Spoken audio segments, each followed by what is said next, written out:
سید نور زمان نقشبندی شاذلی کے لیٹسٹ بیان سننے کے لیے سید نور زمان نقشبندی شاذلی چینل کو سبسکرائب کریں۔ ایک بات میں تمہیں بتا دوں، وَنُنَزِّلُ مِنَ الْقُرْآنِ مَا هُوَ شِفَاءٌ وَرَحْمَةٌ لِّلْمُؤْمِنِينَ۔ اچھا جی، اب اس کے نیچے جب تفاسیر آتی ہے تو ہمارے بڑے بڑے مفسرین نے کیا کہا ہے کہ یہ روحانی امراض کے لیے۔ کون سے روحانی امراض؟ اب یہ روحانی امراض سے مراد ہمارے لوگ کبر، کینہ اور بغض لیتے ہیں۔ میں مفسروں کو بھی بچا رہا ہوں، اور ادھر والے تو ایسے ہی پھنس جائیں گے۔ تو اس سے سوال یہ کہ یہ آیت تو اللہ نے نبی پہ نازل کی ہے، اور حضور بھی اپنے اوپر دم کرتے تھے، تو اگر اس سے روحانی بیماریاں مراد ہیں تمہاری والی، تو یہ بیماریاں تم کدھر لے کے جا رہے ہو؟ میں تمہاری طرح اندھا نہیں ہوں کہ جو مفسر نے لکھ دیا اس کے پیچھے چل پڑا۔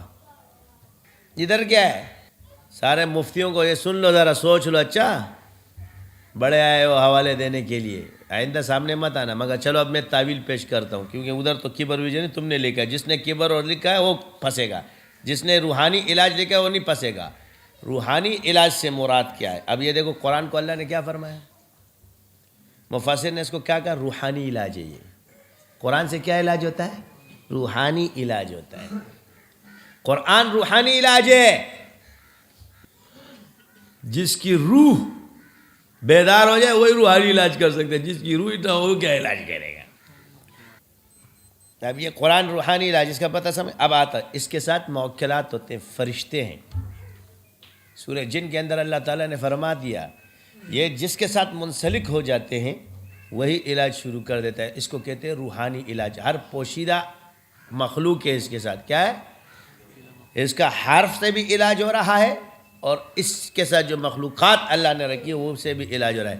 کہتے ہیں موکل کہاں سے آ گئے؟ کم سے کم قرآن تو پڑھ لو۔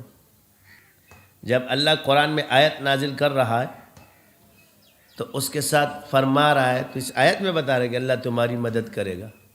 کس چیز سے؟ جبرائیل کے ذریعے، فرشتوں کے ذریعے، صالح القلوب سب آ گئے۔ بعد ذالک کا ظہیرہ بھی ہے، اس میں اسباب بھی آ جاتے ہیں، تفسیر بہت ہے۔ تو عرض یہ ہے کہ ان چیزوں میں جو اس طرح کا، اس سے جسمانی امراض کا علاج کیا روحانی طریقے سے بھی ہوتا ہے۔ تو نبی پہ جسم کا مرض آیا ہے، نبی پہ جادو ہوا ہے، تو اس سے مراد جادو کا علاج روحانی طریقے سے۔ سمجھ آگے کہ نہیں آیا؟ قرآن کون لے کر آیا؟ جبرائیل۔ جبرائیل کو کیا کہا اللہ نے قرآن میں؟ انا انزلناہ فی لیلۃ القدر تنزل الملائکۃ والروح